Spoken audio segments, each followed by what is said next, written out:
ইরানে প্রতিশোধমূলক হামলা চালিয়েছে ইসরায়েল। শুক্রবার সকালে এই হামলা চালানো হয়। এদিকে ইস্পাহানের আকাশে উড়তে থাকা 3টি ড্রোন ধ্বংসের দাবি করেছে ইরানের সামরিক বাহিনী। পাশাপাশি ইসরায়েলকে হুমকি দিয়ে ইরান বলেছে, যদি তাদের পরমাণু স্থাপনাগুলোকে লক্ষ্য করে কোনো হামলা চালানো হয় তাহলে তার পরিণতি হবে ভয়াবহ। আরও জানাচ্ছেন এসআই রাজ। ইরানের ইস্পাহান শহরে শুক্রবার সকালে হামলা হয়েছে। যুক্তরাষ্ট্রের কয়েকজন কর্মকর্তা জানিয়েছেন, এই হামলাটি চালিয়েছে ইসরায়েল। এতে ব্যবহার করা হয়েছে ক্ষেপণাস্ত্র এবং ড্রোন। যদিও ইরানের পক্ষ থেকে শুধু ড্রোনের কথাই বলা হয়েছে।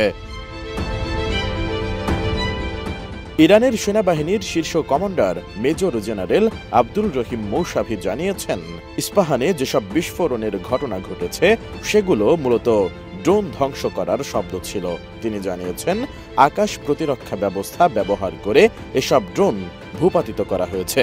তবে ইসরায়েল থেকে যে এসব ড্রোন ছোড়া হয়েছে সেটি এখনো স্বীকার করেনি ইরান। এছাড়া ইসরায়েলের পক্ষ থেকেও আনুষ্ঠানিকভাবে এটি নিশ্চিত করা হয়নি। গত 13 এপ্রিল রাতে ইসরায়েলকে লক্ষ্য করে 300-র বেশি ড্রোন ও ক্ষেপণাস্ত্র ছোড়ে ইরান।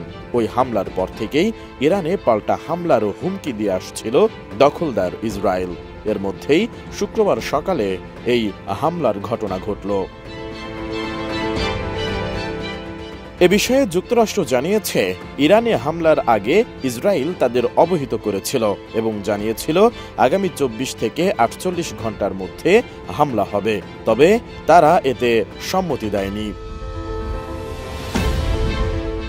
ইস্পাহানে যেসব ড্রোন ধ্বংস করা হয়েছে সেগুলো ইসরায়েল থেকে ছোড়া হয়েছে এমন কোনো প্রমাণ পাওয়া যায়নি বলে জানিয়েছে ইরান। দেশটির এক কর্মকর্তা বার্তা সংস্থা এপিকে জানিয়েছেন, এই ঘটনার বহিঃসূত্র এখনও নিশ্চিত হয়নি। আমরা বাইরের কোনো হামলার শিকার হইনি। এখন মূলত হামলার বদলে অনুপ্রবেশ নিয়ে আলোচনা চলছে। এদিকে শুক্রবার ড্রোন হামলার পর ইসরায়েলকে হুমকি দিয়ে ইরানের সামরিক বাহিনীর এলিট শাখা আইআরজিসি বলেছে, যদি দেশটির পরমাণু সংস্থাকে লক্ষ্য করে কোনো হামলা চালানো হয় তবে তার পরিণতি হবে ভয়াবহ।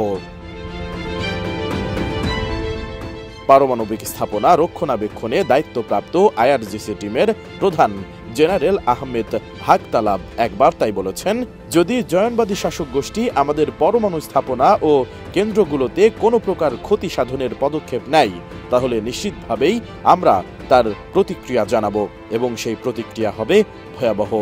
ইসরায়েল যদি সত্যি পরমাণু স্থাপনায় হামলা করে তাহলে ইরান পারমাণবিক অস্ত্র ব্যবহার করতে পারে বলে ইঙ্গিত দিয়েছেন এই কর্মকর্তা। এসআই রাজ, এটিএন নিউজ।